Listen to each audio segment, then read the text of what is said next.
Hi, welcome. On this video, I want to focus in and answer the question as to whether balanced dog trainers bring a realness by way of certain concepts, such as clicker training. And again, this is where Gary Wilkes' article put out regarding, real clicker training.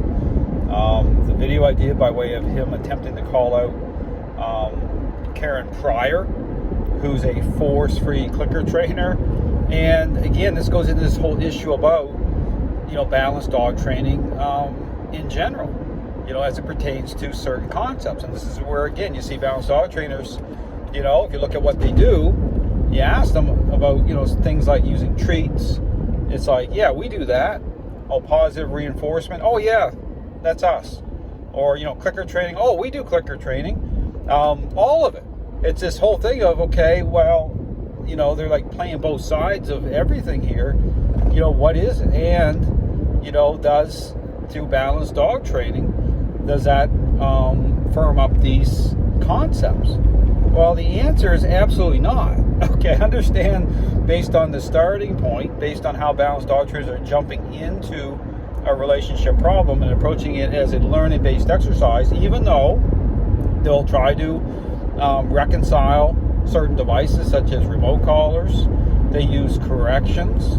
The issue here is the fact about what represents both a process as well as the role of influence. And again, this is where you hear certain terms being used, such as discipline, punishment.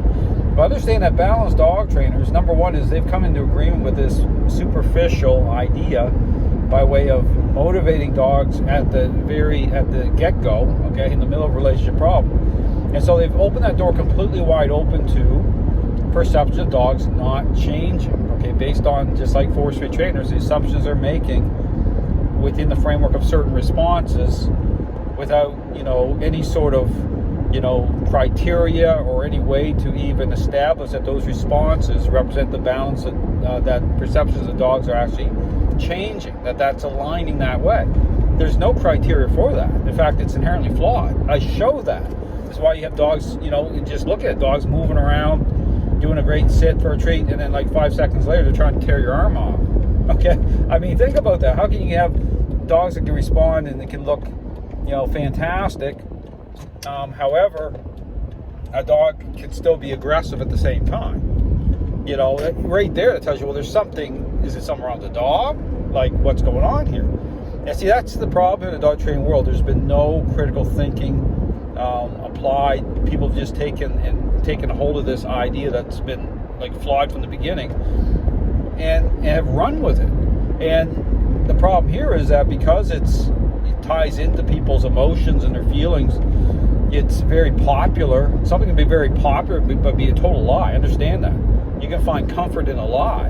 And meanwhile, you wonder why these dogs are being destroyed because of it, all the collateral damage. Well, there it is. And people have come in to accept that. They've made it normal because this is totally selfish stuff going on here. Understand that this is a human problem, period.